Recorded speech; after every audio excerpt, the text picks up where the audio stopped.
Yuk jadi bagian dari dakwah kami. Dukung operasional dakwah dan sosial kami, raih pahala amal jariah yang terus mengalir sampai hari kiamat. Assalamualaikum warahmatullahi wabarakatuh. Alhamdulillah, lisan kita selalu memuji Sang Pencipta Allah.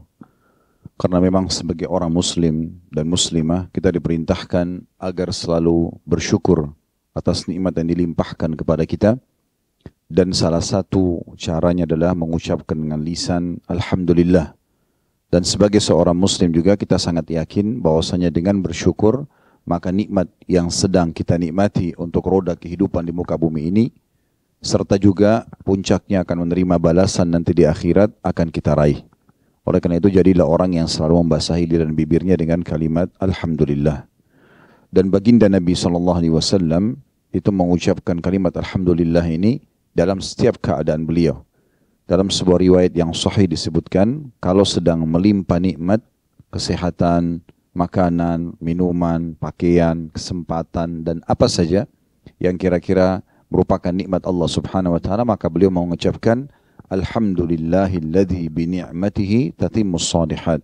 Segala puji bagi Allah yang semua kebaikan tersempurnakan dengan izinnya. Dan kalau ujian datang kepada Nabi Muhammad SAW, beliau tidak isi dengan keluh kesah. Tapi beliau juga masih mengucapkan Alhamdulillah ala kulli hal. Segala puji bagi Allah dalam setiap keadaan. Jadi ucapkan Alhamdulillah ini memang benar-benar ucapan yang sangat ditekankan. Bahkan dalam ujian datang pun kita bersangka baik dengan Allah kalau pasti ada hikmah Allah Subhanahu wa taala di baik ujian tersebut. Selanjutnya kita panjatkan salawat dan taslim kepada Nabi besar Muhammad sallallahu alaihi wasallam, sebagaimana Allah telah perintahkan kita untuk mengucapkan salam hormat kepada manusia terbaik ini, dan tentu dengan harapan mendapatkan apa yang telah dijanjikan, karena ucapan satu kali salam hormat ini akan dibalas dengan 10 rahmat dari Allah, dan rahmat Allah itu mencakup pemenuhan kebutuhan, pengampunan dosa, dan juga solusi dari masalah-masalah bila sedang menghadapi masalah. Maka itu istilah atau masuk dalam lingkup rahmat. Begitu juga untuk balas jasa kepada manusia terbaik ini yang telah menghabiskan 23 tahun dari masa hidupnya, 13 tahun fase Mekah semuanya dengan hinaan, cacian, puncaknya diusir dari kampung halamannya, dan 10 tahun di fase Madinah semuanya berisikan penyempurnaan terhadap agama ini, sehingga akhirnya beliau wafat setelah menyampaikan semua amanah yang telah Allah bebankan di pundak beliau sallallahu alaihi wasallam. Kita akan melanjutkan bedah buku kita Sahih At-Targhib wa Tarhib, dan kita masih berada dalam kitab sedekah, dan masih di bab yang sama, bab ke-17, masalah anjuran memberi makan dan minum serta ancaman menolak untuk memberi makan dan minum. Salah satu kantong perayaan pahala dalam bab sedekah adalah memberi makan dan minum. Sudah sering kami jelaskan dari awal bab ini, walaupun sesekali kita online, juga ada offline-nya seperti ini. Maka ini masuk dalamnya adalah mentraktir orang lain. Kalau kita lagi jalan bersama, lalu kemudian kita bayarkan orang lain pada saat makan, atau kita mengajak orang lain ke satu tempat makan, lalu kita berikan makan kepada mereka. Ini masuk dalamnya. Atau kita undang orang ke rumah kita, misalnya, semua ini masuk di dalamnya. Sampai sebagian salaf mengatakan, aku menyiapkan makanan yang paling disukai oleh teman-teman terdekatku, lebih aku cintai daripada aku sholat semalam suntuk. Ya. Begitu juga masuk dalamnya adalah kita melebihkan masakan di rumah, kemudian kita berbagi kepada orang-orang yang ada di sekitar kita, ataupun kita kirimkan kepada sanak kerabat misalnya kalaupun mereka jauh. Sesuai dengan sabda Nabi SAW kepada sahabatnya yang bernama Jabir radhiyallahu anhu, wahai Jabir, kalau engkau masak lebihkanlah dan bagi-bagikanlah. Nah, ini masuk di dalamnya memberi makan dan minum. Juga masuk di dalamnya lingkupnya adalah membagi makanan yang sedang kita nikmati. Jadi kalau misalnya kita sedang memiliki sepotong roti saja, kemudian di sebelah kita ada seseorang, maka kita tidak makan sendiri, kita berbagi lagi dengan cara menawarkan, tapi serius ya, bukan cuma bercanda menawarkan. Memang kita tawarkan untuk kita bagi, kalaupun tidak ada kecuali itu. Dan ini juga tentu bagian daripada bahasan memberi makan dan minum. Masuk dalam masalah ini juga adalah membuka puasakan orang yang sedang berbuka puasa sebagaimana sudah kita tahu pahalanya seperti mendapatkan pahala puasa orang tersebut. Masuk dalamnya memberikan sahur ya, kepada orang yang puasa. Masuk dalamnya juga berbagi-bagi ya, kegiatan sosial. Kalau ada yayasan yang mengajak Bapak Ibu untuk berbagi, menyebarkan berbagi minuman, berbagi makanan, kena kegiatan kepada anak yatim, kepada orang-orang yang miskin, maka semua ini masuk di dalamnya memberi makan dan minum. Dan ini anjurannya sangat ditekankan. Di dalam bab ini, bab 17 cukup banyak hadis. Dan kita sudah membahas ya, kurang lebih ada 15 hadis. Kalau secara urutan ya, 15 urutan hadis, tapi yang dibahas lebih daripada 15. Karena hadis terakhir yang kita bahas nomor 15 itu ada 15A, ada 15B. Dan seringkali dalam beberapa nomor urut dalam buku yang sedang kita bedah ini, itu ada kadang-kadang dalam satu nomor urut beberapa riwayat yang dinukil. Sehingga dalam satu bahasan bab bisa, kalau seperti ada belasan hadis begini, kita akan membahas puluhan hadis. Belum lagi syarah atau penjelasan yang kita sampaikan sebagai informasi tambahan. Maka ini cukup banyak sekali isinya, semuanya motivasi-motivasi yang sangat besar agar kita memberi makan kepada orang lain. Nabi Ibrahim alaihissalam itu tidak pernah makan sendirian. Salah satu ciri beliau sehingga beliau dapat julukan Abu Dhi'fain atau ayahnya para penjamu tamu. Jadi beliau sangat suka sekali dengan tamu. Sampai kalau dihidangkan makan oleh istrinya, beliau tidak pernah makan sendiri. Pasti pintu rumah dibuka, kemudian siapapun yang lewat diajak untuk makan bersama beliau. Jadi ini poin yang luar biasa yang memang harusnya diperhatikan. Seorang muslim tidak memilih-milih dia kenal atau tidak kenal siapa yang dia beri makanan, karena target dia adalah perintah Allah dan Rasulnya. Tapi kalau ada opsi, misalnya ada orang-orang soleh dan soleha, dengan ada orang-orang yang fasik, kita tahu ini adalah ahli maksiat, maka opsinya kita dahulukan orang-orang yang soleh. Dengan niat kita bisa meraih pahala pada saat dia lebih kuat beribadah. Sementara orang fasik tetap bisa kita berikan, tapi dengan niat semoga menjadi penyebab hidayahnya. Jadi tetap kita memberikan makan kepada siapapun. Begitu juga dengan di wilayah-wilayah bencana, cukup banyak orang membutuhkan makanan dan minuman ya. Biasanya di musim haji nanti insya Allah, itu seringkali kalau teman-teman mengikuti acara live kami, di lokasi haji biasanya saya tawarkan siapapun yang mau ikut untuk berbagi minuman untuk jemaah haji ya. Itu dengan cara kita bekerja sama dengan lembaga-lembaga resmi yang ada di Saudi, yang mereka memang membagi-bagi air kepada jemaah haji. Apalagi di musim haji biasanya panas ya. Maka kita bisa bersedekah dengan memberikan minum kepada jemaah haji misalnya. Begitu juga dengan jemaah umroh. Hampir setiap kali kami di sana dan lagi live, pasti kami akan sampaikan ini loh kantong sedekah di Mekah itu ini. Ya, sehingga bisa travel apapun yang Anda pakai bisa menuju ke tempat lokasi sedekah tersebut ya. Termasuk kemarin alhamdulillah bulan Ramadan, di 10 terakhir Ramadan itu kita fokus di sekitar wilayah haram untuk membuka puasakan orang, dan ini juga termasuk pahala yang sangat besar ya. Baik, itu kurang lebih gambaran tentang apa yang kita bahas dalam bab ini untuk mengingat kembali gitu. Sampai-sampai memberi makan dan minum ini bukan hanya mendatangkan pahala kalau dari manusia saja, tapi hewan pun kalau kita berikan akan mendapatkan pahala. Saya ingatkan kembali dua buah hadis terakhir ya yang kita bahas, hadis 14 dan hadis 15, supaya kita ingat kembali. Hadis 14 itu di halaman satu lembar sebelum yang akan kita bahas sekarang di 294 dari Mahmud ibn Rabi' anna Suraqah bin Ju'shum qala radhiyallahu anhu, ya Rasulullah, ad-dallatu tarid ala hawdi fahal li fiha min ajrin in saqaituha? Qala isqiha fa inna fi kulli dhati kabadin harrin ajr. Artinya bahwasanya Suraqah bin Ju'shum radhiyallahu anhu berkata, ya Rasulullah, ternak yang tersesat mendatangi telagaku. Jadi ada ternak tidak tahu punya siapa, nyelonong tiba-tiba sampai ke tempat aku menampung air. Apakah aku memperoleh pahala jika aku memberinya minum? Tidak jelas hewan siapa itu. Nabi SAW menjawab, berilah ia minum, karena pada setiap pemilik hati yang kering atau dalam kurung merasakan haus, itu terdapat pahala. Hadis ini riwayat Ibnu Hibban dalam Sahihnya. Ini tentu sudah kita jelaskan ya, cuma saya ingatkan saja kembali. Demikian pula dengan hadis nomor 15 dalam bab kita ini. Ada 15A dan 15B. Saya ulangi mengingatkan kembali dari hadis Abu Hurairah radhiyallahu anhu bahwa Rasulullah sallallahu alaihi wasallam bersabda, "Bainama rajulun yamshi bi tariqin ishtadda alaihi al-harru fawajada bi'ran fanazala fiha fashariba thumma kharaj."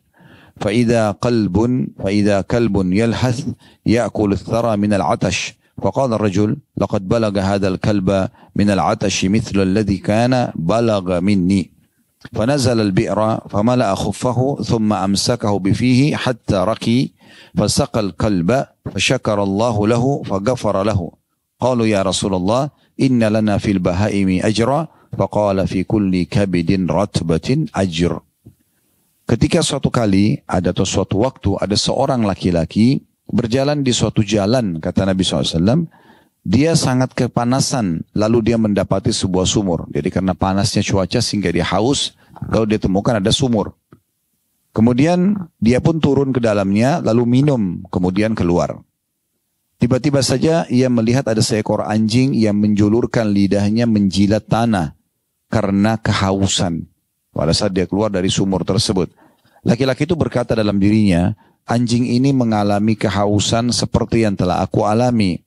Kemudian dia pun turun kembali ke dalam sumur, lalu mengisi sepatunya dengan air. Karena tidak ada wadah di sumur itu, dia copot sepatunya, lalu kemudian dia isi untuk menadah air tersebut supaya bisa dibawa ke atas. Kemudian memegangnya dengan mulutnya, hingga dia naik dan memberikan minum anjing itu. Maka Allah berterima kasih kepadanya dan mengampuni dosa-dosanya. Mereka berkata, para sahabat, ya Rasulullah, apakah kita dapat meraih pahala dari perbuatan baik terhadap hewan atau binatang? Nabi SAW bersabda, pada setiap hati yang basah terdapat pahala. Maksudnya yang butuh air karena haus. Di 15B-nya, di riwayat Ibn Hibban, tambahannya adalah fasyakarallahu lahu fa'adkhalahul jannah. Maka Allah pun berterima kasih pada dia karena dia memberikan minum anjing yang haus dengan memasukkannya ke dalam surga. Ini sudah panjang lebar kita jelaskan, tapi saya ingatkan kembali ya. Kalau anjing saja yang dasarnya tidak boleh dipelihara, tidak boleh dimakan. Tentu pelihara ini tidak boleh ya. Tapi kalau digunakan jasanya ada sedikit bab yang beberapa poin dalam bab ini yang dibolehkan, seperti orang untuk berburu misalnya dalam surah Al-Maidah itu boleh digunakan. Surah nomor 5 ayat 5-nya bisa menggunakan anjing berburu atau menjaga ladang misalnya, itu berbeda. Tapi untuk dipelihara nggak dibolehkan. Karena Nabi SAW mengatakan orang yang pelihara anjing maka akan berkurang setiap hari 2 gunung pahalanya, kan gitu, tidak boleh. Jadi juga tidak boleh dimakan karena dia bertaring ya. Karena hewan yang bertaring dilarang untuk dimakan ya. Tetapi subhanallah, kita juga tahu hukumnya ya, kalau dijilat oleh anjing harus dibersihkan ya, disucikan dengan tanah dan air ya, dalam bab fikih dijelaskan masalah itu. Tapi subhanallah, hewan ini pun walaupun haram dimakan, haram untuk dipelihara misalnya, tetapi kalau kita berbuat baik padanya sebagaimana hadis ini, kita berikan minum misalnya pada saat kita temukan di jalan ya, seperti ini orang kebetulan dia ketemu dan kelihatan anjing itu lagi haus, dia berikan minum, maka dia akan mendapatkan pahala ya. Ini bagian daripada bab atau bahasan bab yang luar biasa gitu. Sampai Allah maafkan kesalahannya, plus lagi juga Allah masukkan dia ke dalam surga. Namun di penutupan bahasan kita di Jumat lalu sempat saya titik beratkan. Poin-poin seperti ini jangan disalahfahami. Jangan misalnya seseorang mengatakan, ya udah saya beri minum aja anjing misalnya, saya nggak usah sholat. Misal, saya nggak usah buat yang lain, toh juga sudah mendapatkan surga. Ini salah faham ya. Jadi harus difahami, janji-janji Allah seperti ini, itu tentu tidak lepas daripada kewajiban-kewajiban yang dibebankan kepada seseorang. Gitu kan? Ini pun berlaku bagi seorang muslim. Karena ini adalah bahasan hadis Nabi SAW. Jadi kalau orang non-muslim yang kasih minum, itu nggak ada urusannya sama bahasan kita. Bahasan kita adalah seorang muslim dan muslimah yang berbuat baik. Kecuali orang non-muslim itu masuk Islam, dia syahadat, maka dia akan mendapatkan pahala seluruh apa yang pernah dia lakukan yang belum dicatat sebagai pahala. Karena dalam Islam, apapun yang Allah Subhanahu wa taala perintahkan kepada kita dari kebaikan, seperti silaturahim keluarga, menjenguk orang sakit, membantu orang susah, senyum dengan orang misalnya, membantu orang-orang yang membutuhkan. Semua ini kan dalam Islam ada nilai pahalanya. Kalau orang non-muslim yang lakukan belum dicatat sebagai pahala. Tapi kalau dia masuk Islam, semua yang dia kerjakan yang lalu semua jadi ditarik mendapatkan pahala. Ya, begitulah yang disebutkan oleh Nabi SAW ke beberapa orang sahabat yang menceritakan itu. Mengatakan, ya Rasulullah, dulu di masa jahiliyah saya silaturahim, saya bantu orang susah, saya pernah begini dan begitu. Apakah setelah saya masuk Islam, itu semua akan ada pahalanya? Kata Nabi SAW, masuk Islammu akan menarik semua itu. Nah, jadi itu seperti itu. Dan juga dosa-dosa mereka akan dimaafkan. Jadi ini lingkupnya bahasanya adalah bagi seorang muslim. Kan gitu. Ini bahasanya. Dan juga tidak mungkin orang masuk surga tanpa mengikuti dengan kewajiban-kewajiban yang dilakukan ya, yang diwajibkan gitu ya. Jangan sampai seperti misalnya supaya mudah difahami, ada orang bilang, udah kan ada hadis Nabi tuh, siapa yang menjaga 4 rakaat sebelum duhur, sunnah ya, dan 4 rakaat sesudah duhur, jadi 4 sebelum 4 sudah, diharamkan baginya neraka. Oh kalau gitu saya sholat sunnah aja, nggak usah sholat duhurnya, misal. Nah ini nggak mungkin, karena pasti ada hubungannya dengan duhurnya kan gitu. Jadi jangan sampai salah faham dalam poin seperti ini. Baik, kita akan masuk insya Allah lanjutan kita. Semoga Allah subhanahu wa ta'ala mengikhlaskan niat dan juga memberkahi majelis kita. Dalam bab kita ini, bab ke-17, anjuran memberi makan dan minum dan ancaman bagi yang menolak. Hadis ke-16 dengan sanad hasan di ghairihi, menjadi derajat atau mencapai derajat hasan karena dikuatkan dengan riwayat-riwayat lain. Dan urutan 959 dari awal belajar. Jadi Bapak Ibu mengikuti dari awal buku ini, kita sudah pelajari 959 hadis kalau secara urut ya. Tapi di luar daripada urut itu cukup banyak tambahan-tambahan riwayat yang sudah kita pelajari. Bisa kita bahasakan, mungkin sudah mencapai lebih dari 1000 hadis yang dibahas dengan izin Allah subhanahu wa ta'ala. Baik, hadis nomor 959 dari awal belajar ini dan urutan 16 dari dalam bab kita ini berbunyi dari Anas bin Malik radhiyallahu anhu, sahabat Nabi yang mulia ini berkata, Rasulullah sallallahu alaihi wasallam bersabda, "Sab'un tajri lil 'abdi ba'da mauti wa huwa fi qabrih, man 'allama 'ilman aw kara nahran aw hafara bi'ran aw garasa nakhlan aw bana masjidan aw warratha mushafan aw taraka waladan yastaghfiru lahu ba'da mauti." Kata Nabi SAW, ada 7 perkara yang pahalanya tetap mengalir, terus mengalir kepada seseorang hamba setelah kematiannya. Sementara dia di dalam kuburnya. Lalu disebutkanlah 7 perkara tersebut. Yang pertama adalah orang yang mengajarkan ilmu. Jadi ini nanti akan kita paparkan panjang lebar insyaAllah, bagaimana pentingnya kedudukan ilmu itu. Kemudian yang kedua, mengalirkan sungai. Yang ketiga, menggali sumur. Yang keempat, menanam pohon kurma. Yang kelima, membangun masjid. Yang keenam, mewariskan mushaf. Dan yang ketujuh, meninggalkan seorang anak yang memohon ampunan untuknya setelah kematiannya. Nanti kita akan rincikan satu persatu insyaAllah. Seperti biasa kita akan berikan dulu gambaran umum hadis, kemudian baru kita masuk ke faedah-faedah hadis. Diriwayatkan hadis ini oleh Al-Bazzar dan Abu Nuaim dalam kitab Al-Hilya, dan dia berkata, ini adalah hadis yang gharib dari hadis Qatadah. Abu Nuaim meriwayatkan secara tersendiri dari Al-Arzami. Al-Hafidh Ibnu Hajar berkata, ia telah hadir dalam kitab Ilm bab 1, bahwa Ibnu Majah meriwayatkan dari hadis Abu Hurairah radhiyallahu anhu dengan sanad hasan, akan tapi Ibnu Majah tidak menyebutkan menanamkan pohon kurma dan tidak pula menggali sumur, dan sebagai ganti keduanya dia menyebutkan sedekah dan rumah untuk Ibnu Sabil. Dan diriwayatkan juga oleh Ibnu Khuzaimah dalam sahihnya tanpa menyebutkan mushaf atau Al-Quran, dan dia berkata atau sungai yang dialirkan, yakni dia menggalinya hingga airnya mengalir dengan baik. Baik, hadis ini kita jelaskan dulu secara global. Nabi SAW memberikan kepada kita sebagai seorang muslim dan muslimah opsi untuk mendapatkan tambahan-tambahan ekstra pahala setelah kita meninggal. Ya. Derajat surga, Bapak Ibu sekalian, sangat banyak dan sangat bervariasi serta fasilitasnya juga berbeda-beda. Cara untuk meraih derajat surga itu dengan amal-amal soleh kita. Makin banyak kita berbuat, maka makin tinggi derajat kita di surga. Artinya makin bagus kualitasnya dan juga fasilitas yang akan kita dapatkan. Nah, permasalahannya adalah fasilitas yang bisa kita dapatkan di sana itu ditentukan dengan amal tadi selama kita hidup. Nah, sekarang kalau kita hidup, kita azan bisa sholat, kita tutup aurat, kita baca Quran, berzikir, bersedekah, haji dan umroh, kita bisa kerjakan. Dan leluasa kita memperbanyak itu. Ya, selama kita ingin. Jadi Allah berikan kebebasan dalam 24 jam, kita bisa berzikir, kita bisa berdoa, kita bisa bersedekah. Apalagi di masa kita sekarang ini, cara untuk bersedekah kan mudah sekali. Di atas ranjang kita pun bisa online, bisa transfer sekian banyak ya kegiatan untuk itu, kegiatan sosial baik di negara kita ataupun di luar negeri. Sangat terbuka dengan online seperti di masa kita sekarang. Jadi itu bisa. Tetapi tidak cukup sampai di situ. Allah Subhanahu wa taala berikan kemudahan untuk kita. Setelah kita meninggal pun kita sudah tidak bisa beraktivitas, masih ada yang bisa terus mengalir menjadi amal kita.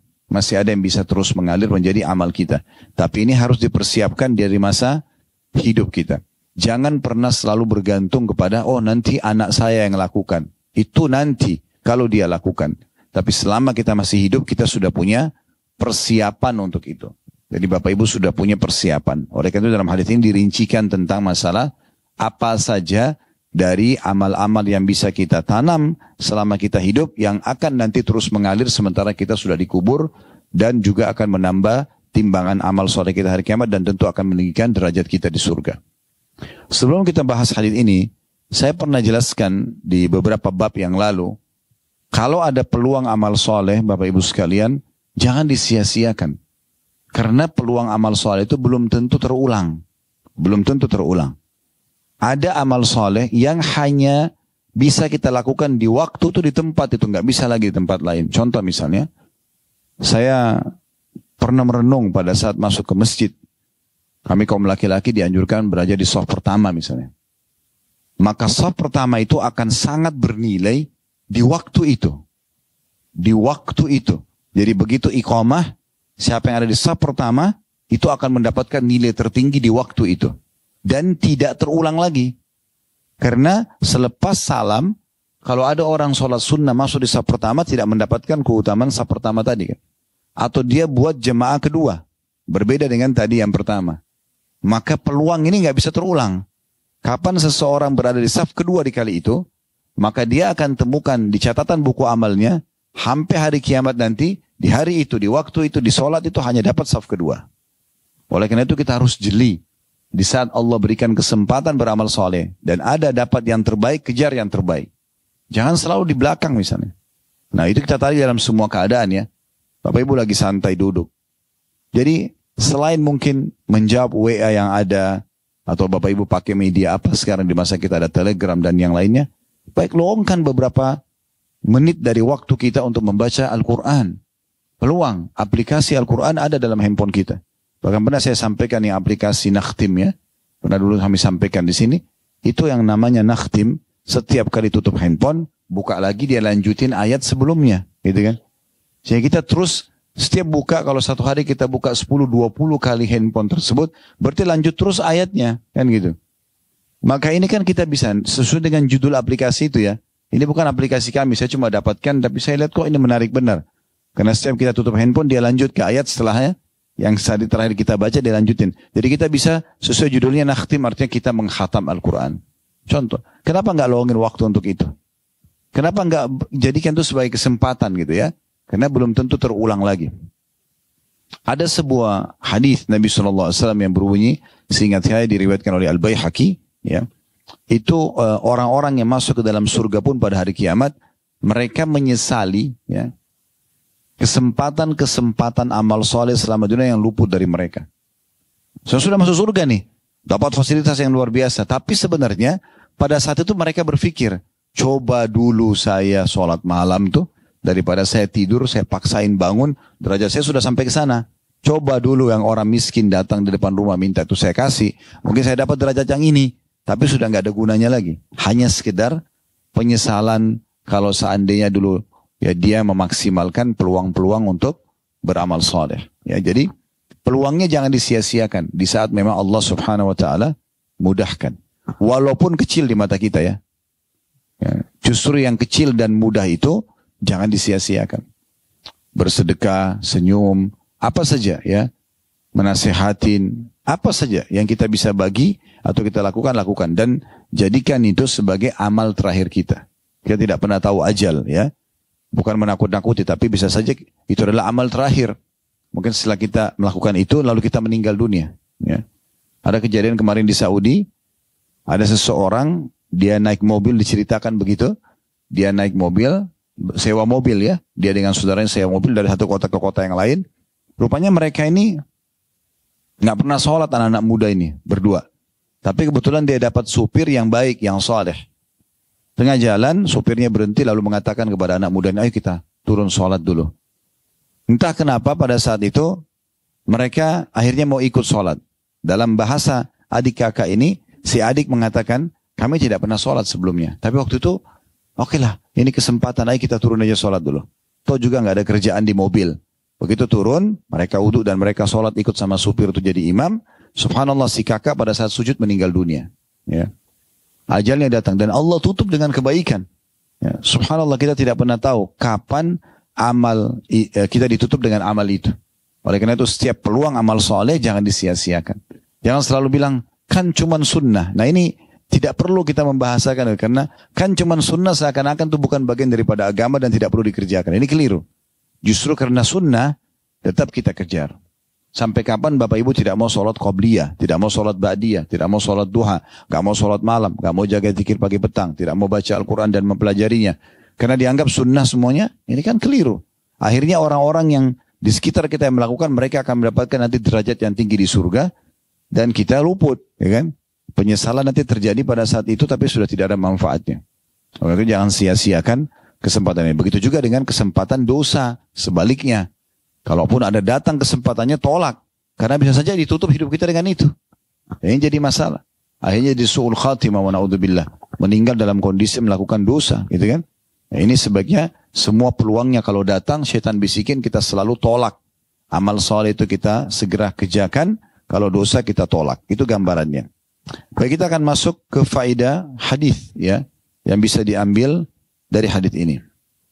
Yang pertama pelajarannya adalah bahwasanya setiap muslim diberikan kesempatan dan peluang untuk menambah amal soleh mereka dalam syariat Allah subhanahu wa ta'ala setelah mereka wafat. Ya, jadi bukan hanya dicukupkan dengan amal kita di dunia di selama hidup, tapi setelah mati pun kita akan dapat. Dan ini faedah pertama dari hadis. Ya, berarti memang ada kesempatan untuk memperbanyak amal-amal kita nanti walaupun kita sudah meninggal. Udah gak bisa berbuat apa-apa lagi. Saya pernah subhanallah di dekat kantor waktu itu sholat Jumat. Pas Jumatan, mungkin tadi juga di sini Jumatan gitu, ada jenazah ya. Ya kebetulan ada jenazah di situ, tapi waktu itu di sebelah kantor kami itu jenazah laki-laki gitu. Jadi jenazah itu ditaruh di pinggir dekat shaf, di sebelahnya orang sholat. Saya kebetulan ada di belakangnya gitu. Subhanallah, sambil saya melihat dan merenung gitu. Di sebelahnya orang yang masih hidup bisa beramal, sebelahnya orang mati sudah nggak bisa beramal. Ini kalau orang ini bisa ngomong, dia berharap bisa hidup dan duduk di situ ikut Jumat. Tapi sudah nggak bisa lagi. Oleh karena itu jangan sia-siakan. Jangan selalu terpengaruh dengan perkataan teman-teman di sekitar kita. Sudahlah, nggak usah terlalu alim. Sudahlah, nggak usah begini dan seterusnya. Itu urusan dia gitu. Karena nanti kalaupun kita meninggal, tidak mungkin dia akan menemani kita bersama-sama di kuburan gitu kan. Yang menemani kita adalah amal soleh kita. Jadi harus kita fikirkan baik-baik tentang masalah ini tentunya. Itu faedah pertama dari hadis. Jadi Islam atau dalam Islam disiapkan tambahan amal untuk orang-orang muslim setelah mereka meninggal, tapi mereka harus tanam semasa hidupnya. Faedah kedua dari hadis ya, yang akan didapatkan dari hadis ini, adanya kehidupan di kuburan. Adanya kehidupan di kuburan. Jadi kuburan itu bukan hanya sekedar seperti kita lihat tumpukan tanah dan batu nisan, tapi di bawah itu ada kehidupan. Nah, kalau kita lagi sholat jenazah 4 kali takbir itu, takbir pertama kita baca Al-Fatihah tanpa iftitah dan tanpa surah. Takbir kedua kita baca salawat yang kita baca di tahiyat akhir. Kemudian yang ketiga kita mendoakan mayit. Ya, kemudian yang keempat kita salam atau mendoakan diri kita sejenak. Nah di takbir yang ketiga mendoakan mayit ini kita doakan begini. Di antara potongan doa Nabi SAW, Allah marzuqhu daran khairan min darihi. Ya Allah karuniakan dia tempat tinggal lebih baik daripada tempat tinggalnya di dunia. Ini orang mati mau diantar ke kuburan. Kita sedang doakan. Ya Allah berikan dia tempat tinggal di kuburan nanti lebih baik daripada tempat tinggalnya di dunia. Berarti ada kehidupan itu. Warzukhu jaran khairan min jiranihi. Dan karuniakan dia tetangga lebih baik daripada tetangganya. Warzuqhu ahlan khairan min ahlihi. Dan karuniai juga keluarga lebih baik daripada keluarganya. Ya. Jadi memang dalam kehidupan di kuburan itu ada. Di dalam sunnah Nabi SAW kita sering dianjurkan untuk menziarahi kubur agar mengambil pelajaran. Dan di antara doa kuburan Nabi SAW itu, Assalamualaikum ahlal kubur. Semoga keselamatan tercurahkan untuk kalian wahai penghuni kuburan. Ya. Kemudian dilanjutkan dengan doa-doa. Seperti misalnya Nabi SAW mengatakan, Yakfirullahu lana walakum. Semoga Allah memaafkan kami dan kalian. Antum salafuna wa nahnu bil athar. Kalian telah mendahului kami dan kami akan menyusul kalian. Jadi kita mendoakan mereka. Berarti kan ucapan ini disampaikan ke alam barzah ini. Sebuah alam yang Allah siapkan. Transisi dari kita di dunia sampai nanti hari kebangkitan. Nah di kuburan ini ada kehidupan. Terbukti di sini dalam hadis kita. Nabi SAW mengatakan amal seseorang itu bisa bertambah. Mengalir terus walaupun dia di dalam kuburannya. Jadi sebelum hari kebangkitan. Kenapa di sini disebutkan kuburan? Karena memang orang kalau sudah hari kebangkitan tidak ada lagi orang yang bisa, tidak ada lagi dunia ini kan. Kan sudah hancur semuanya hari kiamat itu kan. Jadi tidak ada lagi walaupun Bapak Ibu sudah bangun masjid, sudah hancur masjid itu. Walaupun sudah punya tanah wakaf, sudah hilang tanah wakaf itu kalau sudah hari kiamat. Karena kalau hari kiamat kan semuanya akan dihancurkan oleh Allah Subhanahu wa taala dengan tiupan sangkakala. Oleh karena itu penyebutan sabda Nabi SAW ini tepat sekali akan sampai kepadanya waktu dia masih di kuburnya. Kenapa? Karena amal yang dia tinggalkan, tanah yang dia wakafin dan beberapa poin yang kita akan jelaskan di depannya, itu masih berfungsi. Belum terjadi kiamat. Maka sampailah pada dia pahala daripada amal-amal tersebut. Itu makna daripada atau rahasianya kenapa disebutkan akan sampai kepadanya sementara di kuburan. Ya, karena masih berfungsi di dunia. Gitu kan? Belum terjadi kiamat. Ini faedah kedua dari hadis. Dan ada kehidupan di kuburan tersebut. Dalam sebuah hadis yang sahih, kata Nabi SAW, kuburan itu bisa menjadi taman dari taman surga atau lubang dari lubang neraka, tergantung amal seseorang. Faedah ketiga dari hadis adalah ini hal yang pertama atau poin yang pertama dari 7 hal yang bisa terus mengalir pahalanya di kuburan bagi seseorang. Ini faedah ketiga hadis dan ini poin pertama dari 7 amal yang bisa berjalan terus bagi si mayit setelah dikuburnya. Yang pertama adalah mengajarkan ilmu. Ya. Di sini puncaknya adalah ilmu agama. Kemudian yang kedua semua ilmu yang bermanfaat. Ya, jadi di sini Islam memotivasi penganutnya agar berilmu. Islam sangat melarang orang itu bodoh, tidak faham, ya, malas-malasan, pengangguran. Itu Islam larang semuanya. Islam memerintahkan penganutnya untuk selalu bergerak, selalu belajar. Dan tidak ada batas waktu untuk belajar. Tidak ada mengatakan, oh saya sudah tua, saya sudah nggak bisa lagi hafal Quran. Itu tidak bisa ada dalam pikiran kita. Lupakan dulu jumlah angka umur kita. Selama kita masih hidup, lakukan yang kita bisa lakukan. Mulai saja dulu. Kalau kita selalu berpatokan, oh sudah saya sudah tua, hafalan saya sudah lemah. Akhirnya jadi lemah benar. Padahal sebenarnya belum tentu. Ya. Saya bertemu dengan salah satu teman saya. Subhanallah umurnya mungkin sekarang 55 tahun beliau. Di kota Madinah. Lebih tua dari kami. Tapi subhanallah saya lihat orang ini wajahnya mirip persis seperti waktu saya masih mahasiswa dulu.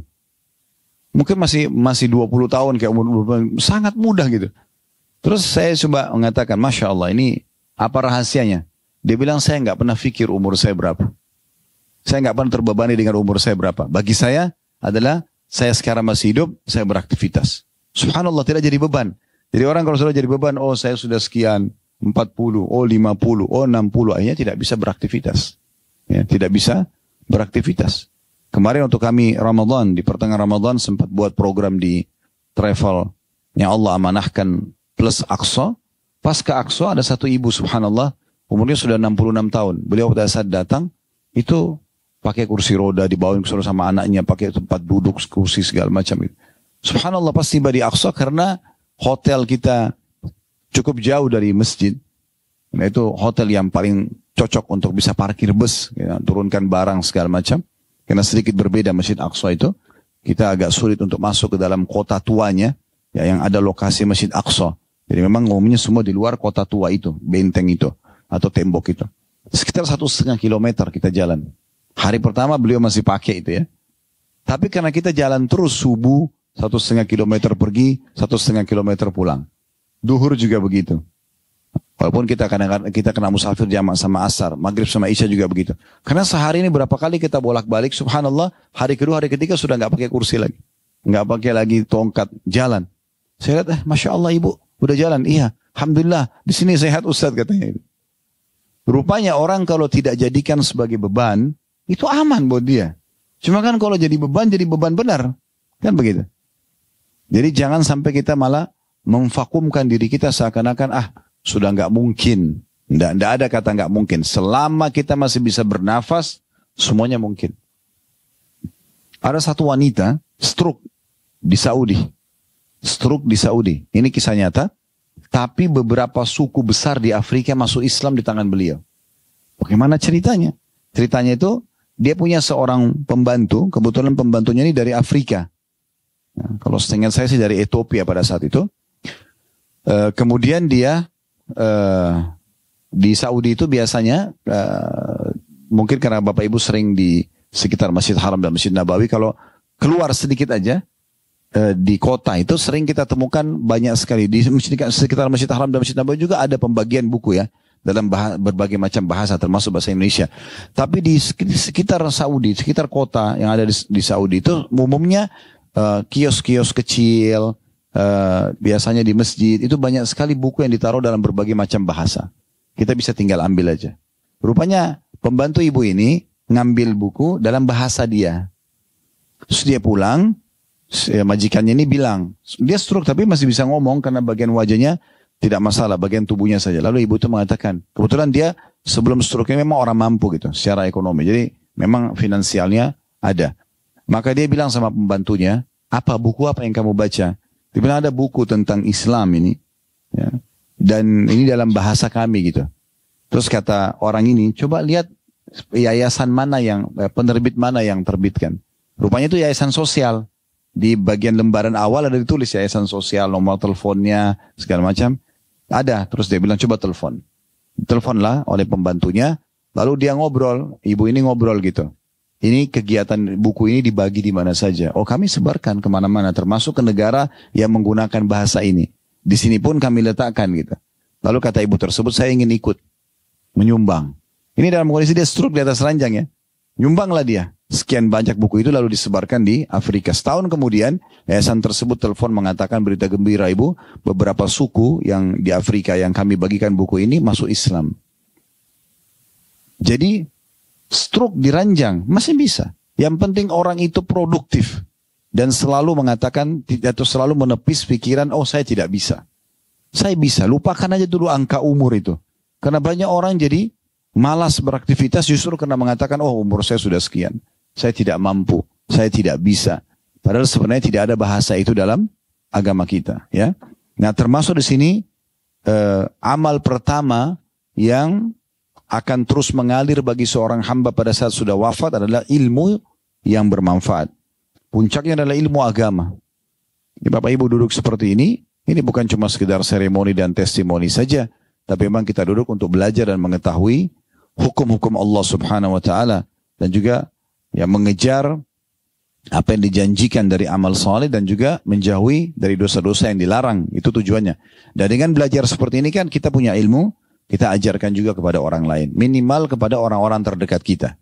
Misalnya anak, misalnya cucu, misalnya pasangan, misalnya saudara. Ya, siapalah orang, mungkin ada pembantu di rumah. Ya, kita bisa berikan masukan. Ada orang juga memberikan masukan kepada supirnya misalnya. Maka semua itu bisa menjadi ilmu yang bermanfaat. Ya, ilmu yang bermanfaat.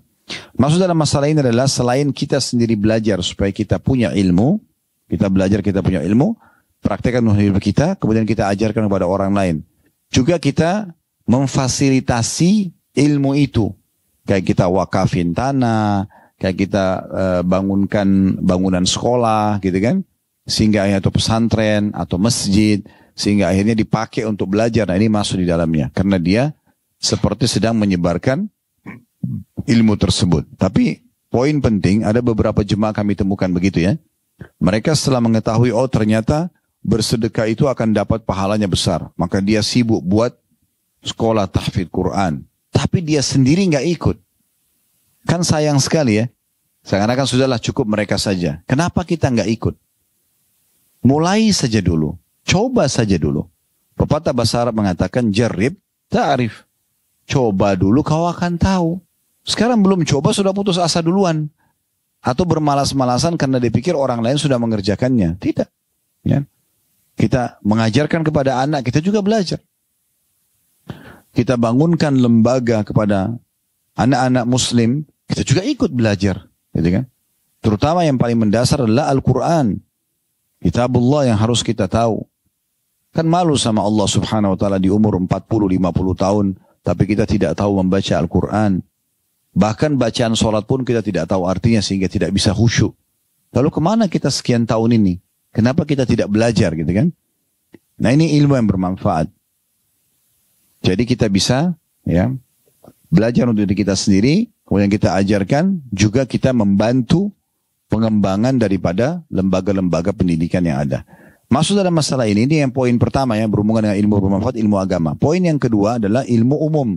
Selama tidak haram dalam agama, ilmu matematika, fisika, biologi, ya ilmu-ilmu yang bermanfaat, maka semua masuk di dalamnya. Tapi tentu ini dibawa daripada ilmu agama. Karena yang akan ditanya hari kiamat nanti adalah sholat kita. Nah itu hanya ada di materi agama.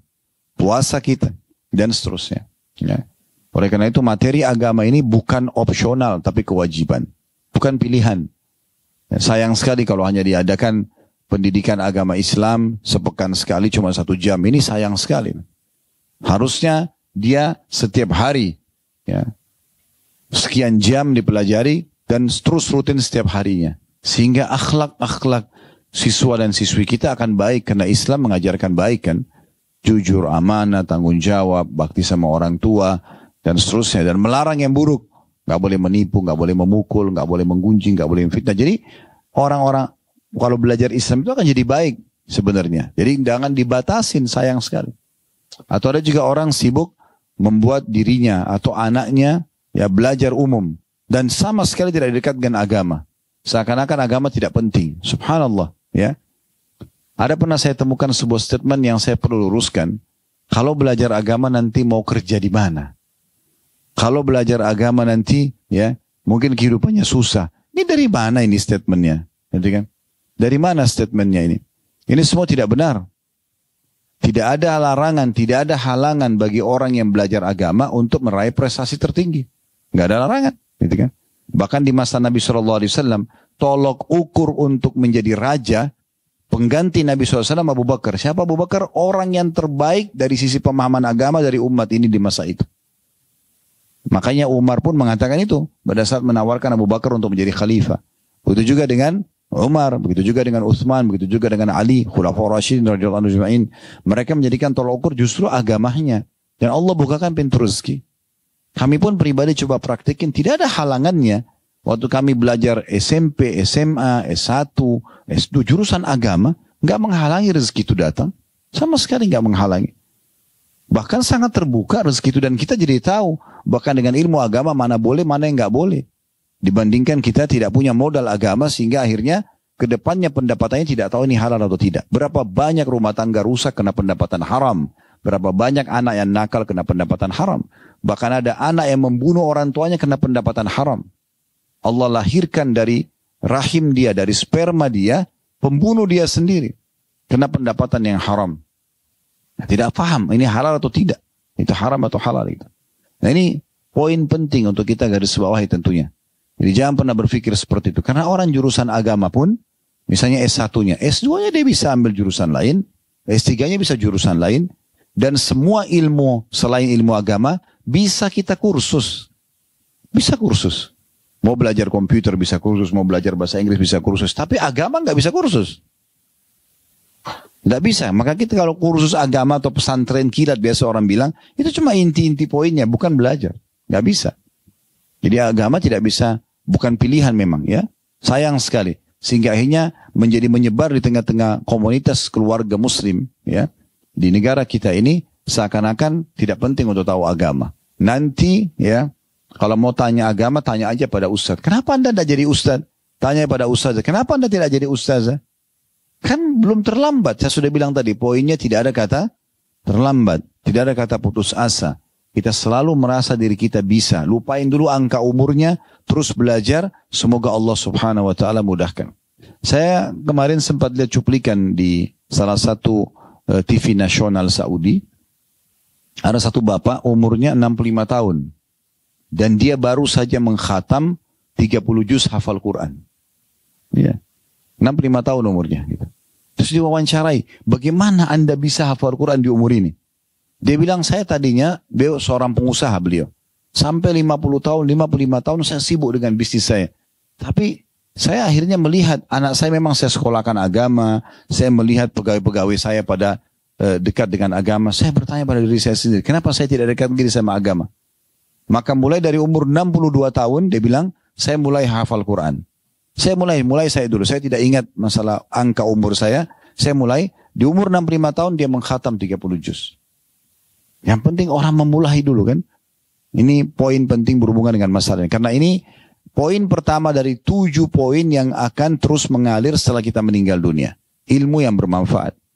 Sekali kita kuasai ilmu itu, kita bisa terapkan setiap saat dalam hidup kita. Sekali kita ajarkan pada orang lain, akan menjadi ilmu bekal bagi dia. Kalau dia praktikin langsung, kita dapat pahalanya. Kalaupun dia belum praktikin, kita sudah dapat pahala mengajarnya. Baik, itu faedah ketiga dari hadis ya. Jadi faedah pertama dari hadis tadi adalah adanya kesempatan dalam Islam untuk menambah amal setelah meninggal. Yang kedua, adanya kehidupan di kuburan. Pelajaran yang ketiga adalah poin pertama dari 7 poin yang akan kita dapatkan setelah meninggal tadi, yaitu ilmu yang bermanfaat. Pelajaran keempat dari hadis adalah poin kedua dari apa yang bisa kita lakukan selama hidup untuk mendapatkan terus pahalanya mengalir setelah meninggal, yaitu kita mengalirkan sungai. Mengalirkan sungai. Ini perairan secara umum, gitu kan.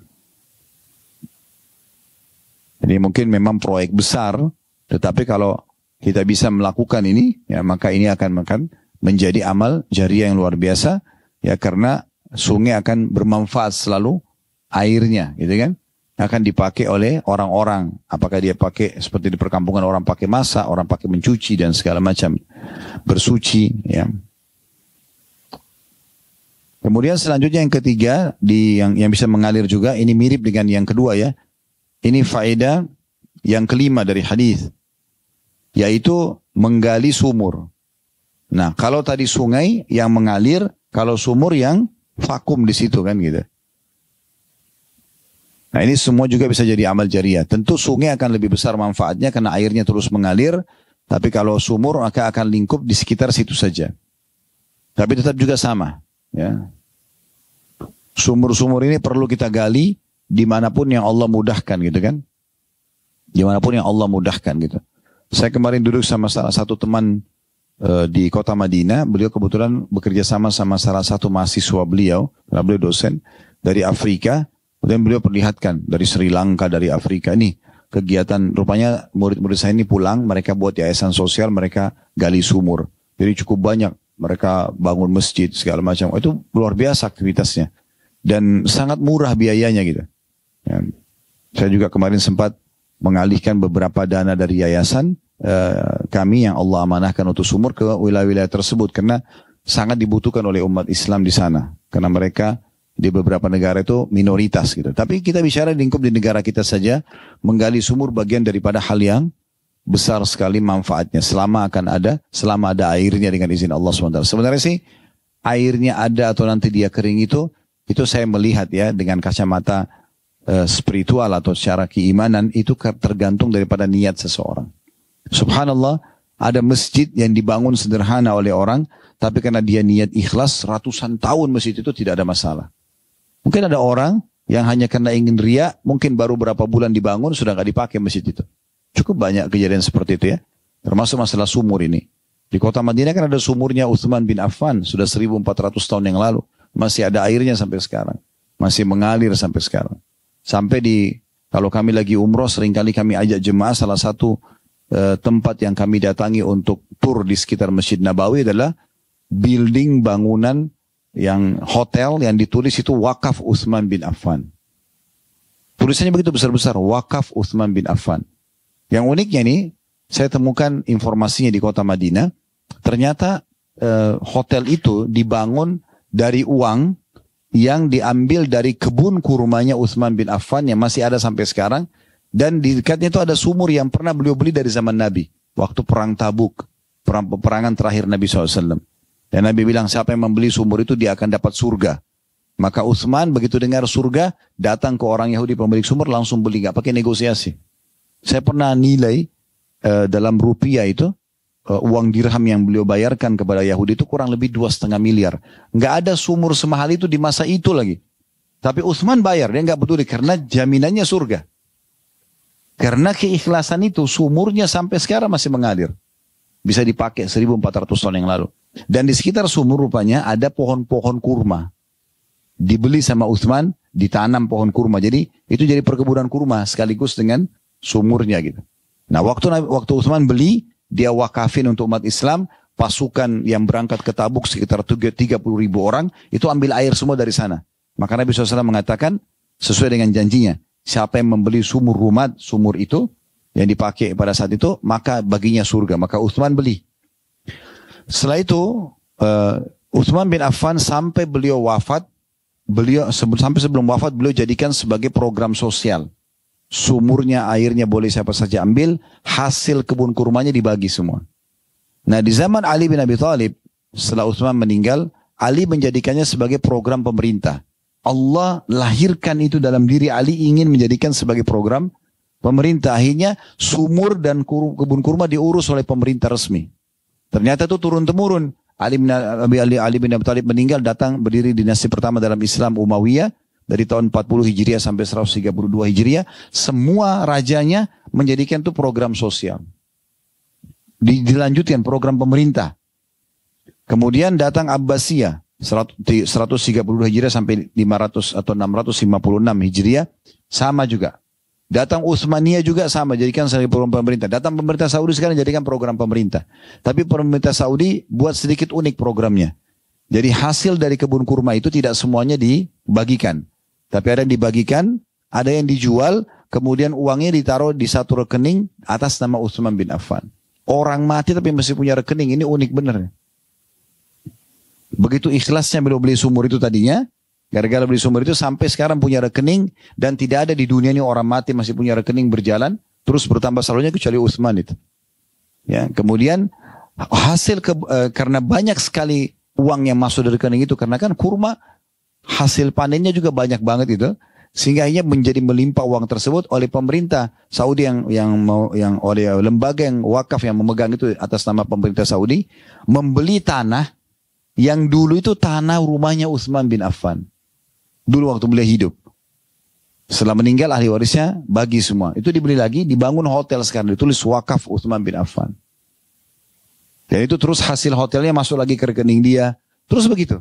Sebagian disedekahkan, sebagian lagi diputar dan seterusnya. Nah ini termasuk luar biasa. Tapi saya lihat di sini bagaimana kadar keikhlasan seseorang gitu. Ya, dalam bersedekah. Itu akan datang keberkahan. Itu menggali sumur. Ya, jadi itu poin yang ketiga yang bisa mengalir bagi seseorang setelah dia meninggal. Jadi selain ilmu bermanfaat, yang pertama, yang kedua adalah mengalirkan sungai, yang ketiga menggali sumur.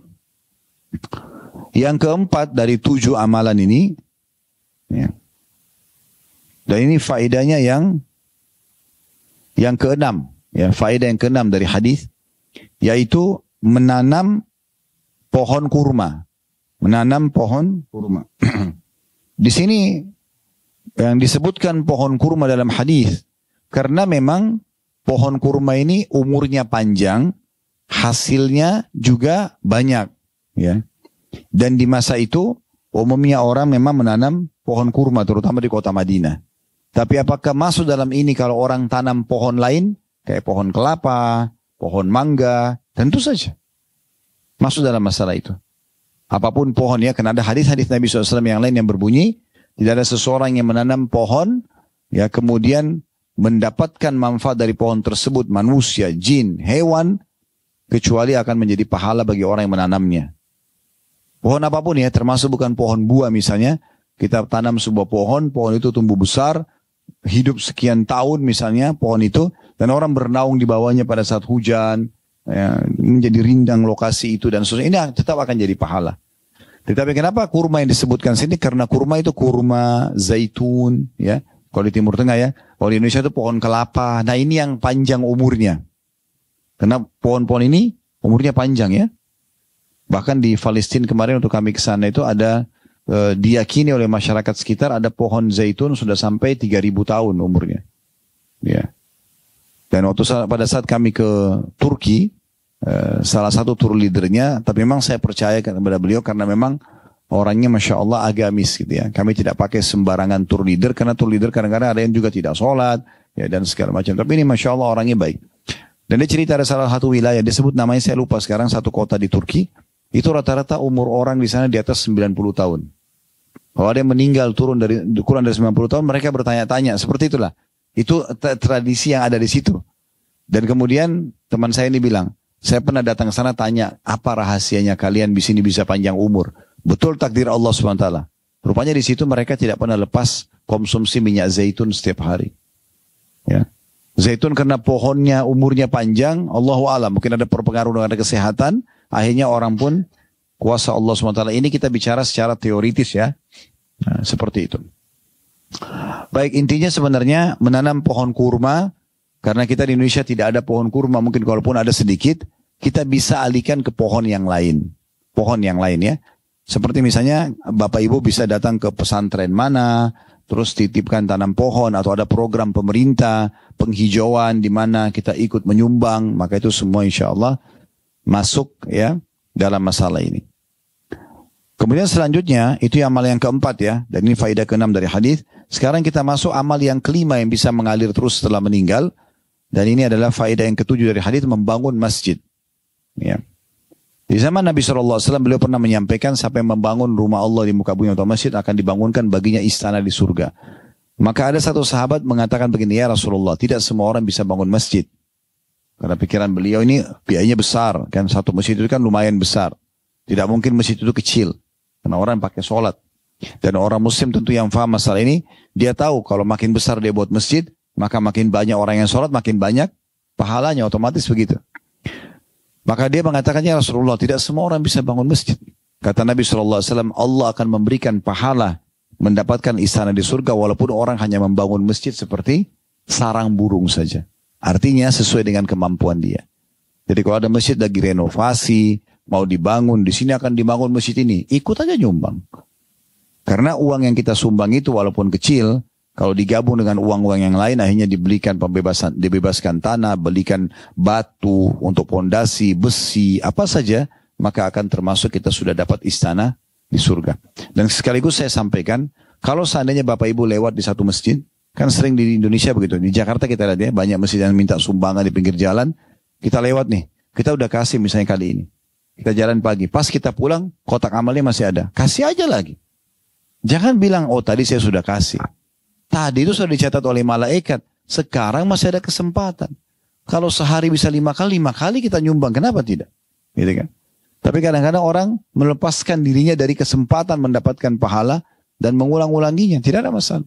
Seperti juga pernah ada orang mengeluh, menyampaikan kepada kami, Ustaz, ada orang yang minta-minta sama saya, orang miskin. Terus sering datang ke rumah. Orang-orang itu aja terus. Nggak apa-apa, kasih aja. Allah datangkan mereka supaya kita bisa dapat pahala. Kenapa nggak ambil kesempatan itu? Abdullah bin Abbas radhiyallahu anhu dan Abdullah bin Umar radhiyallahu anhu, itu beliau berdua ini seringkali depan rumahnya selalu ada orang miskin dan beliau bantu. Kalau mereka tidak ada satu waktu, maka mereka cari keluar untuk mencari di mana orang-orang tersebut. Baik, selanjutnya itu tadi setelah iman bermanfaat, mengalirkan sungai, menggali sumur, ya, menanam pohon kurma dan membangun masjid. Itu 5 ya. Ini faedah ke-7 dari hadis. Kemudian amal yang ke-6, dan ini adalah faedah yang ke-8 dari hadis, dia mewariskan mushaf. Dan mushaf artinya Quran, fisik Al-Quran. Jadi Bapak Ibu beli Quran, wakafin, ya, kasih ke pesantren, kasih ke yayasan, kasih ke masjid, ya, bagi-bagikan kepada kerabat Al-Quran. maka dia wariskan Al-Quran itu, bisa bermakna fisik Al-Quran, bisa bermakna dia pelajari Al-Quran dan dia ajarkan Al-Quran itu, sehingga terwariskanlah bacaan Quran dan hafalannya kepada orang yang dia ajarkan. Maka ini masuk dalam amal jariah, karena Al-Quran itu selalu kalau ditilawakan, apalagi yang kita ajarkan ini adalah orang yang nanti mengajar juga, maka akan terus dibacakan Al-Quran tersebut. Dan kita tahu sama-sama Al-Quran adalah kitabullah, kitabnya Allah, dan ini kitab yang paling mulia di muka bumi. Bukan tulisan seorang profesor yang bestseller, tapi ini adalah perkataan sang pencipta Allah subhanahu wa ta'ala. Maka kita harus punya peduli khusus dalam masalah ini ya. Kalau bisa kita buat percetakan, percetakannya. Kalau enggak kita beli dan kita bagi-bagikan. Ya. Kemudian kita juga ya belajar Al-Quran, kita ajarkan, kita biayai guru-guru ngaji, guru-guru Al-Quran, kita wakafin tanah, buat TPA kah, buat rumah Quran kah misalnya, dan seterusnya. Yang terakhir adalah disebutkan yang ketujuh di sini, dari amal-amal yang bisa sampai kepada seorang pada saat sudah meninggal di kuburnya, dan ini adalah faedah ke-9 dari hadis, yaitu dia meninggalkan anak yang saleh, yang nanti fungsinya kalau dia saleh, ya, dia akan memohon ampun untuk orang tuanya yang sudah meninggal. Berarti di sini ada penekanan poin penting tentang bagaimana mendidik anak sesuai dengan agama Islam. Ya. Selalu kesannya kalau masuk pesantren itu hanya untuk anak-anak nakal. Ya. Nanti kalau kamu nakal, ayah atau ibu masukkan kamu di pesantren. Jadi anaknya tahu pesantren itu tempat nakal. Padahal sebenarnya pesantren itu subhanallah, saya pernah alami di pesantren. Bagaimana kalau azan kita diingatkan, ayo sholat, suruh kumpul di masjid, dengarin ceramah. Setiap hari kita belajar agama dari guru-guru kita. Itu bagus sebenarnya. Sangat baik ya. Ini gambarannya dari hadis kita ya. Namun kita tambahkan insyaAllah ada amal yang ke-9, amal yang ke-8 maaf. Tadi kan 7 amal itu disebutkan di dalam satu hadis ya. Tapi tadi saya sudah bacakan di dalam riwayat yang lain diriwayatkan ya oleh Ibnu Majah. Itu bisa Bapak Ibu lihat tadi ya, yang saya sudah bacakan. Al-Hafidh berkata, masih lihat? Masih bisa lihat di halaman 296 ya. Ada di paragraf yang ketiga, yang keempat maaf. Dari atas, Al-Hafidh berkata, ya kan? Lihat ya. Ia telah hadir dalam kitab bab ilmu bahwa Ibnu Majah meriwayatkan dari hadits Abu Hurairah radhiyallahu anhu dengan sanad hasan. Akan tapi Ibnu Majah tidak menyebutkan menanam pohon kurma. Riwayat Ibnu Majah tidak ada menanam kurma. Dan tidak pula menggali sumur. Dan sebagai gantinya, ganti keduanya, ganti pohon kurma dan menggali sumur, dalam riwayat Ibnu Majah disebutkan sedekah dan rumah untuk Ibnu Sabil. Jadi ada faedah di sini kita tambahkan. Selain 7 amal tadi, ada amal yang ke-8. Berarti ini faedah yang ke-10 dari hadis, yaitu sedekah secara umum. Sedekah secara umum. Jadi tidak harus sedekah jariah. Semua sedekah itu nanti akan tetap bertambah pahalanya. Semua sedekah ya. Sedekah jariah maksudnya adalah Bapak Ibu wakaf, berikan, sedekahkan hartanya untuk sesuatu yang dipakai terus fasilitasnya. Kayak masjid, wakaf tanah dan seterusnya ya. Tapi kalau sedekah yang tidak terus menerus pun tetap akan mendapatkan pahala. Seperti misalnya kita beri makan. Kan orang makan habis pada saat itu kan. Tapi nilai sedekahnya dalam hadis yang lain disebutkan, kita sudah pernah bahas di bab-bab sebelumnya. Itu kata Nabi SAW diantaranya, kalau seseorang itu bersedekah, seorang hamba bersedekah, maka Allah akan menerima dengan tangan kanannya, lalu kemudian menumbuh besarkannya sampai seperti gunung Uhud. Dalam riwayat lain, Allah akan besarkan sesuap sedekah, sesuap makanan yang kita kasih ke orang, Allah akan terus kembang biakkan sampai menjadi seperti gunung Uhud. Sebagaimana seseorang di antara kalian ya membesarkan dan mengembang biakkan anak unta atau anak kudanya.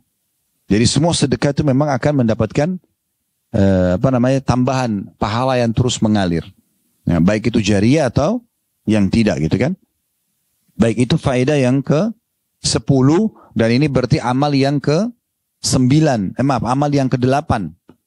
Amal yang ke-9 yang datang setelahnya itu dikatakan dan juga diriwayat Ibnu Majah rumah Ibnu Sabil. Ibnu Sabil maksudnya orang yang terputus jalan atau orang yang sedang musafir. Jadi misalnya Bapak Ibu siapin satu penginapan. Penginapan ini khusus untuk orang yang lewat saja di kota kita. Itu namanya Ibnu Sabil. Atau orang yang musafir, kemudian dia mau kembali ke negerinya nggak sempat. Ya, dia harus mampir dulu. Nah itu termasuk masalah Ibnu Sabil. Dan Ibnu Sabil ini termasuk orang-orang yang bisa diberikan zakat harta kita, gitu kan. Nah ini seperti wakaf rumah lah ya ini. Wakaf rumah yang bisa dipakai untuk orang umum gitu. Ya. Nah ini tambahan daripada riwayat Ibnu Majah tentunya. Ya. Baik, jadi ini yang bisa kita ambil daripada hadis ya yang nomor 16 tadi.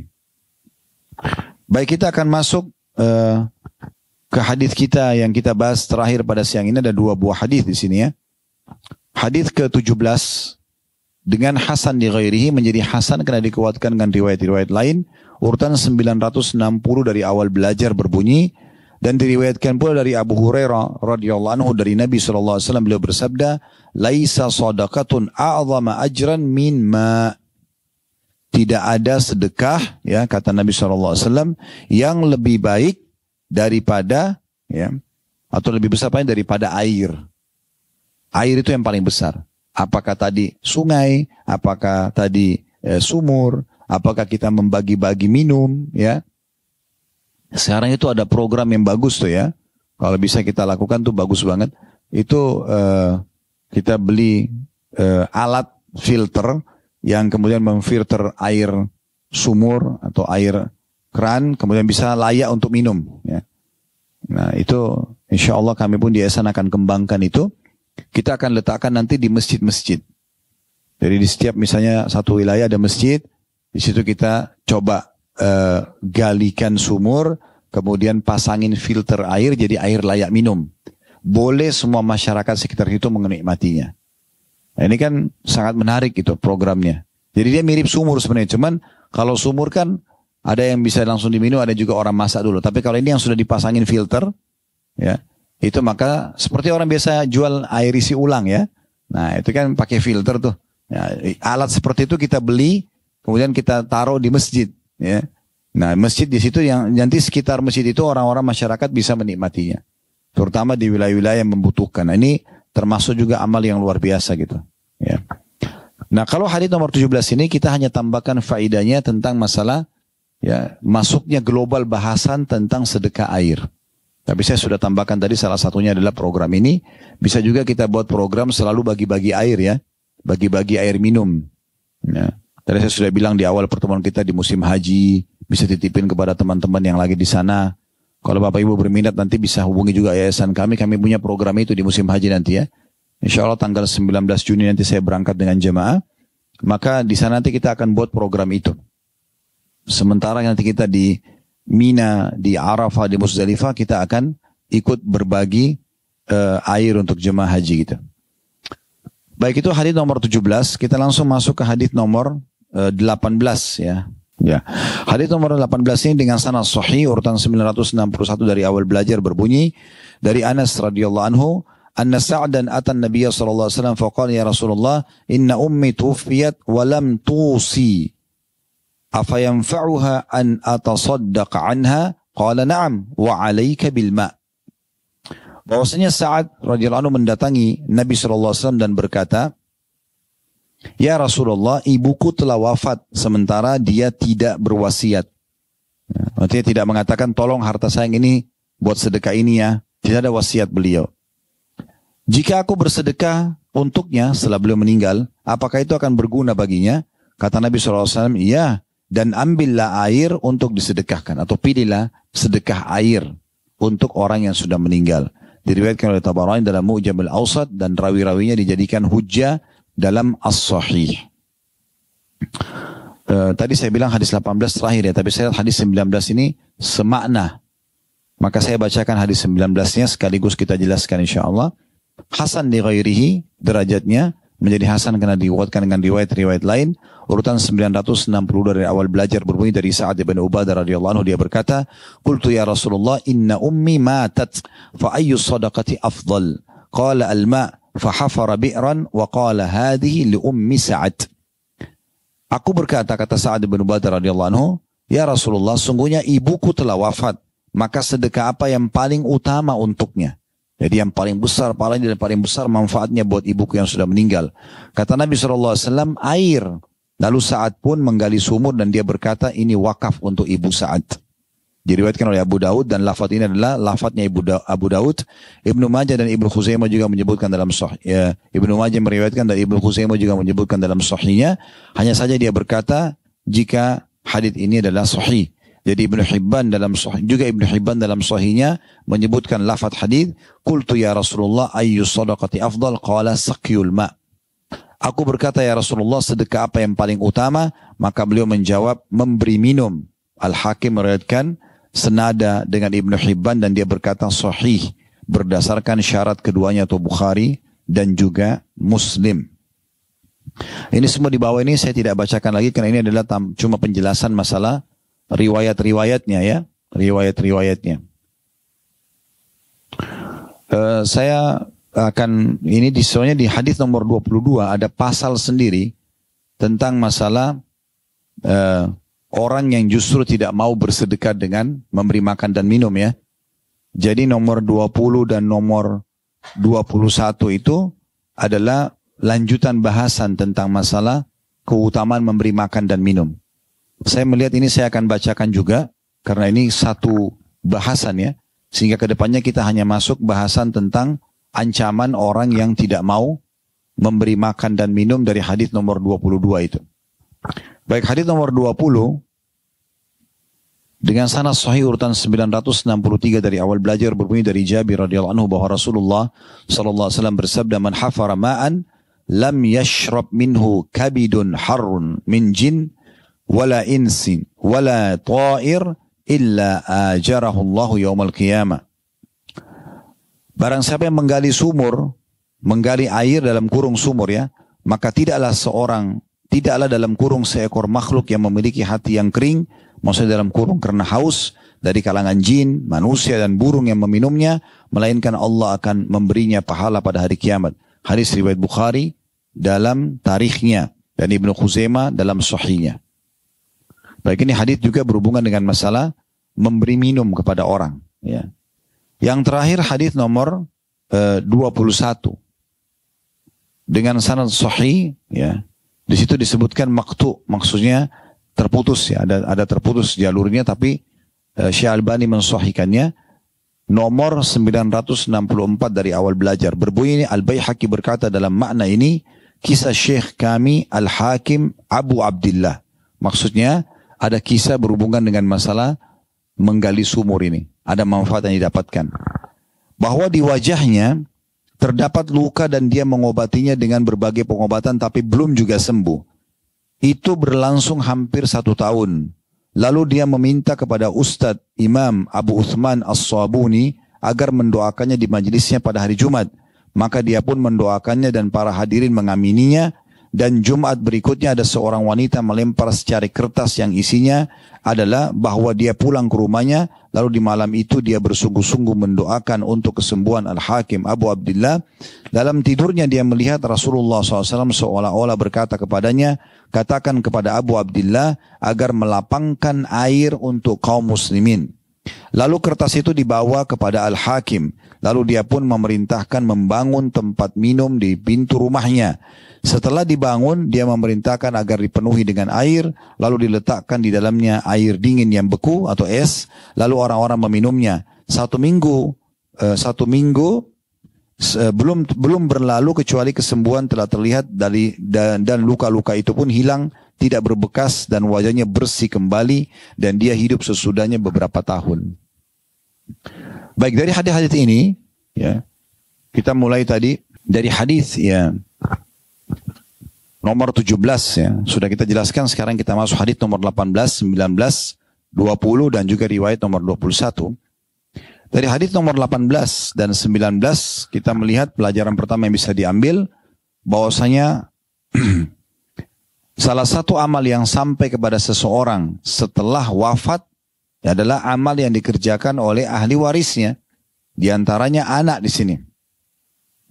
Karena Sa'ad bin Ubadah radhiyallahu anhu seorang sahabat Nabi yang kaya raya, dan pada saat ibunya mati, ternyata ibunya belum memberikan wasiat apa-apa untuk amal jariahnya, maka dia pun akhirnya meminta kepada Nabi SAW sebuah fatwa apakah boleh saya sedekah dan apakah sampai buat ibu saya? Kata Nabi SAW, iya. Ya, berarti ini faedah sendiri, sampainya amal-amal yang dikerjakan oleh orang hidup kepada orang mati setelah meninggal, tapi amal ini terbatas ya, tidak semua amal tentunya. Ya.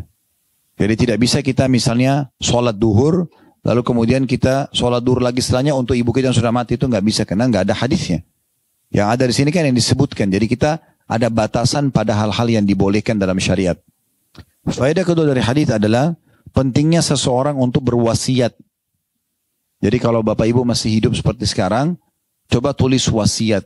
Wasiatnya ini misalnya, saya kalau meninggal nanti tanah saya di sini ya untuk wakaf pesantren, atau keluarkan ya, dan bapak ibu bisa tulis wasiat maksimal 1/3 harta. Jadi tulis begitu misalnya, saya mewasiatkan agar 1/3 harta saya nanti disedekahkan di jalan Allah. Ya, kita bisa atau kita mengatakan untuk dibangun masjid. Nah 1/3 boleh. Nggak boleh lebih dari 1/3 ya. Diambil daripada hadis Bukhari, bahwasanya Sa'ad bin Abi Waqqas pada saat beliau sakit keras di Mekah, beliau kira beliau mau mati, lalu beliau mengatakan, ya Rasulullah, saya akan wasiatkan seluruh harta saya.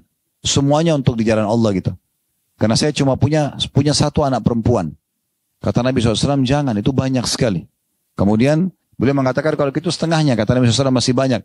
Terus dia mengatakan, 1/3. Kata Nabi SAW, 1/3 dan 1/3 juga masih banyak. Tapi di sini, Nabi SAW membolehkan 1/3. Dalam hadis lain, kata Nabi SAW, Allah memberikan kalian izin untuk mendapatkan ekstra tambahan pahala 1/3 dari harta kalian setelah kalian meninggal.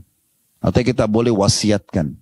Dan kata Nabi SAW, janganlah terlintas lebih dari 3 malam atau 3 hari di dalam diri seseorang dari kalian yang dia khawatir nanti akan ada hisabnya hari kiamat, atau dia nanti ya bisa jadikan sebagai amal setelah dia meninggal, kecuali dia sudah tulis dalam bentuk wasiat. Jadi misalnya kita punya utang sama orang, tulis tuh, saya punya utang sama fulan, ini nomor teleponnya. Jadi kalau kita meninggal tiba-tiba, anak-anak jadi tahu sebelum bagi warisan kalau kita punya utang di sana misalnya.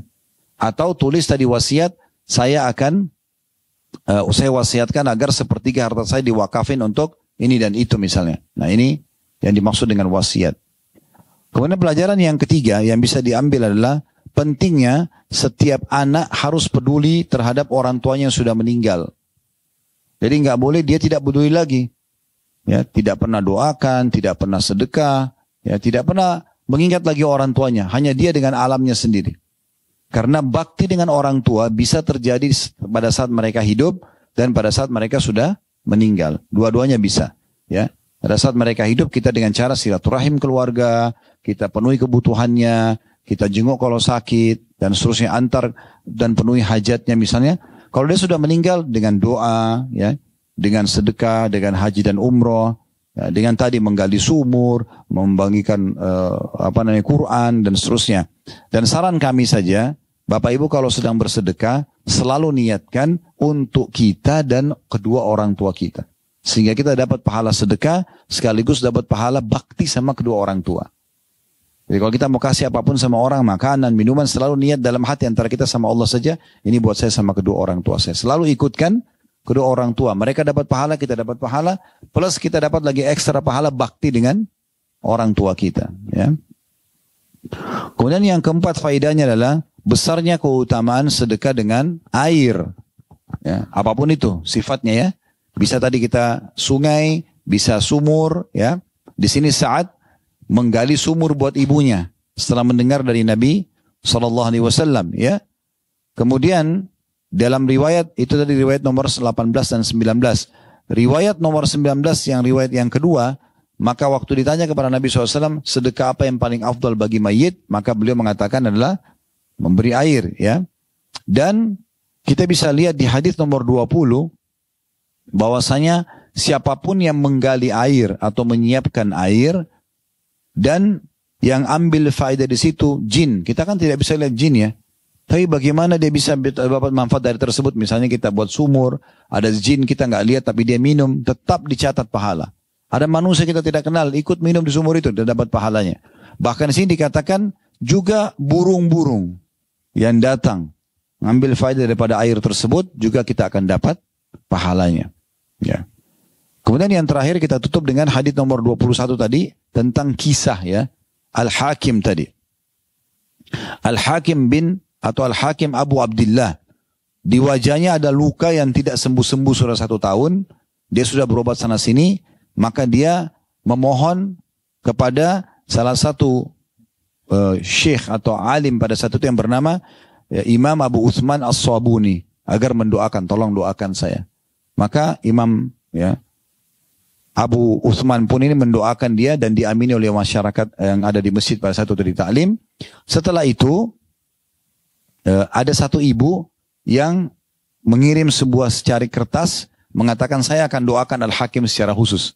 Ibu itu terus mendoakan sehingga akhirnya Allah pun kabulkan dengan cara ibu itu mimpi melihat Rasulullah SAW dalam mimpinya karena dia tulus benar mendoakan si Al-Hakim ini. Dia tidak kenal sebenarnya. Tapi dia doakan tulus, ya Allah sembuhkan ini sesuai dengan tadi Imam Abu Uthman minta untuk didoakan gitu kan. Sembuhkan dia. Maka ibu ini mimpi Rasulullah SAW datang, suruh sampaikan kepada Al-Hakim yang sedang sakit untuk menyiapkan air untuk muslimin. Nah, di sini Al-Hakim waktu sampai kepadanya informasi tentang mimpi ibu ini, langsung segera melakukan aktivitas. Tapi perhatikan, yang dia lakukan semampu dia. Dia bukan gali sumur. Tadi kan bahasan kita semua tentang sumur ya. Dia hanya menyiapkan sebuah bejana. Kalau kita mungkin sekarang dispenser kali ya. Dia bejana, tapi ditaruh dalamnya selain air, ditaruh es batu. Dan itu diberikan bebas, orang semua boleh minum. Yang lewat. Belum sepekan dia buat itu, di depan rumahnya dia taruh air, semua orang bisa minum, gratis, kecuali lukanya sudah sembuh. Dan ini sejalan dengan hadis Nabi SAW, dawu mardakum bis sadaqah. Obati orang-orang sakit di antara kalian dengan sedekah. Kalau Bapak Ibu mau dengar saran kami, setiap sakit berobat dengan sedekah dulu, baru obat. Itu dulu coba. Sakit apapun, masalah apapun, coba hadapi dengan sedekah. Ya, ini resep yang luar biasa gitu. Berapa banyak orang yang sembuh karena bersedekah, berapa banyak masalah orang selesai, bahkan serangan-serangan orang pun yang datang yang kita tidak harapkan bisa selesai semuanya, bisa tertangani hanya dengan sedekah.